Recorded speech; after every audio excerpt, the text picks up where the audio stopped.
Okay guys, good afternoon sa inyong lahat, no? At for today's video, meron pala tayo sasagutin na katanungan, no?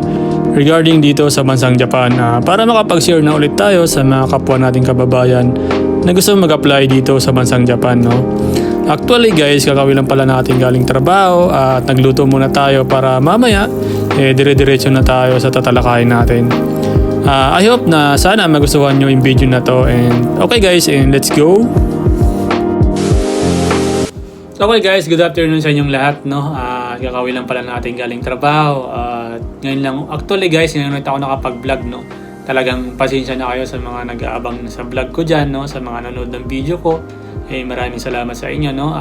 Talagang na-appreciate ko yung oras na sinasayang nyo sa panonood ng video ko, no? May nag-comment kasi sa atin guys, sabi niya is mahirap daw ba yung trabaho dito sa bansang Japan, and ano ba yung kailangan mong pagdaanan, no? Actually guys, sa Pilipinas pa lang, sa pag-a-apply pa lang talagang matcha-challenge ka na, no? Talagang mahihirapan ka na sa pag-a-apply pa lang kung paano na lang pag nandito ka na sa bansang Japan, no? Japan na sa Pilipinas guys, kailangan matibay na yung loob mo, kailangan masipag ka, no? Sa pag-a-apply, huwag kang susuko, no? Hanggat hindi ka nasisilik, hanggat hindi ka nakakapunta dito sa bansang Japan. Kung pangarap mo na makapunta dito at makapagtrabaho, no? Diyan pala sa Pilipinas talaga matcha-challenge ka na, no? Kung paano na lang pag nandito ka na sa bansang Japan. Doon na nga tayo guys, no? Sabi niya kasi is ano daw ba kailangan pagdaanan dito at mahirap ba yung trabaho dito sa bansang Japan, no? Wala naman talagang mahirap na trabaho guys sa taong masipag, alam niyo yan, no? At una guys, yun na nga, no? Una is ang kailangan mong pagdaanan dito guys is yung una pa lang sa language nila, no? Talagang mahirap talaga yung Nihongo, no? Yung salita nila dito talagang mahihirapan ka. Pero kailangan mo lang sipagan at kailangan mo lang siseryosohin, no? Kasi dito sa bansang Japan talagang kailangan mo mag-aral ng Nihongo diyan sa Pilipinas, no? Siyempre pagdating mo dito para hindi ka na mahirapan, no? Hindi mo na kailangan mag-adjust diyan pala sa Pilipinas, kasi kaya tayo pinag-aaral diyan ng Nihongo language. Isa 'yun guys, sa kailangan mong pagdaanan dito sa bansang Japan. Yung pangalawa guys is yung klima nila dito sa bansang Japan, no? May 4 kasi na season dito na kailangan mong pagdaanan. Kailangan pa lang diyan sa Pilipinas is yung pangangatawan mo is kailangan mong paghandaan yan guys, no? Kasi maninibago ka dito pagdating mo dito. May 4 kasi na season dito. Merong spring, autumn, winter, tsaka yung summer, no? Yan yung kailangan pagdaanan dito guys, no? Kailangan malakas yung pangangatawan mo, no? At yung pangatlo guys is yung trabaho, no? Sa trabaho naman guys is madali lang naman talaga, no? Basta masipag ka lang, basta focus ka lang sa trabaho mo, no? May mga sumasagabal dyan sa mga paligid mo, hayaan mo lang, no?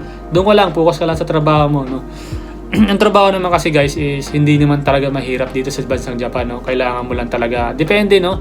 Depende din pala sa mga kung anong kategory na a-applyan mo dito.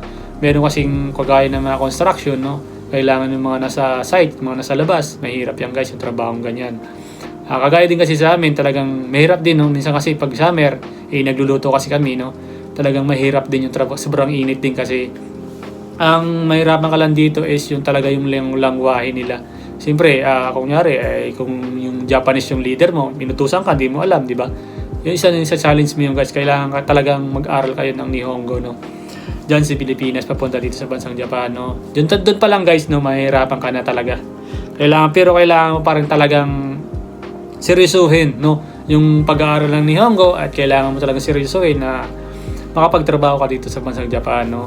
Yung pang-apat guys, ang pang-last, no, is yung hindi naman sa paninira ng kababayan natin guys, no? Nangyayari yan dito sa bansang Japan, no? Marami talaga yan, hindi naman talaga maiiwasan yan. Kahit itanong mo pa sa mga nandito sa bansang Japan, talaga nangyayari yan.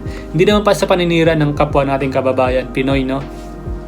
Yung iba kasi dito guys is kunyari, sinisipagan mo sa trabaho, parang nilalamangan mo sila sa trabaho. No? Siyempre, ikaw, kailangan mong magambate, no? Magambaro. Kailangan mong magsipagan sa trabaho para matuwa yung company sa'yo. Talagang i-extend ka pa nila, no? Siyempre, yung mga kababayan natin, pag nasasapawan sila, alam mo naman, no? Talagang naiinggit sila, no? Talagang iba nga, sinisiraan pa sa amo, no? Yun, isa din yun guys sa challenge, no? Na masa-challenge mo dito pag nandito ka sa bansang Japan sa trabaho, no? At hindi naman talaga sa papaninira at nangyayari talaga. Malalaman niyo yan guys pag nandito na kayo sa bansang Japan, no? Yung naiinggit ba? Parang nasasapawan siya, no? Parang yung kunyari sinisipagan mo tapos siya is parang nasasapawan mo. Talagang isa din yan guys. Kaya pag may mga ganun guys, hayaan mo lang, no? Iwas ka lang sa mga ganung bagay, no? Kaya tayo napunta dito para magtrabaho, no? Ayun guys, no? Yun na yung 4 na kailangan pagdaanan. Marami yan guys, marami kang kailangan pagdaanan mo dito, no? Malalaman mo yan pag nandito ka sa bansang Japan. Ayun guys, maraming salamat sa panonood nyo ng video, no. Isa din sa tips ko din pala sa inyo guys, no, sa mga nag-a-apply diyan papunta dito sa bansang Japan, kasi yung iba kasi, no, ang ine-expect kasi nila ganun kataas, no. Ang pagdating pala dito ganun lang. Kaya sabi nga nila expectation versus reality, no. Kaya sabi ko sa inyo guys, no, huwag kayong mag-expect na ganun kataas. Pagdating pala sa reality ganun lang, no. Siyempre pagdating nyo dito, wala kayo ng gana, no. Kaya sa tips ko sa inyo, no, huwag kayong maghangad ng ganung kataas guys. Dito niyo na malalaman yan pag nandito ka na kayo sa bansang Japan.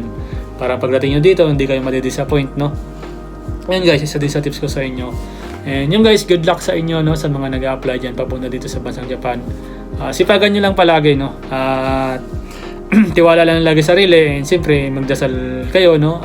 Sila lang din makakatulong sa inyo, no. At ayun guys, maraming salamat. Ayok na may na-share ako sa inyo ngayong araw na to. And maraming salamat guys. Ingat kayo palagi, no.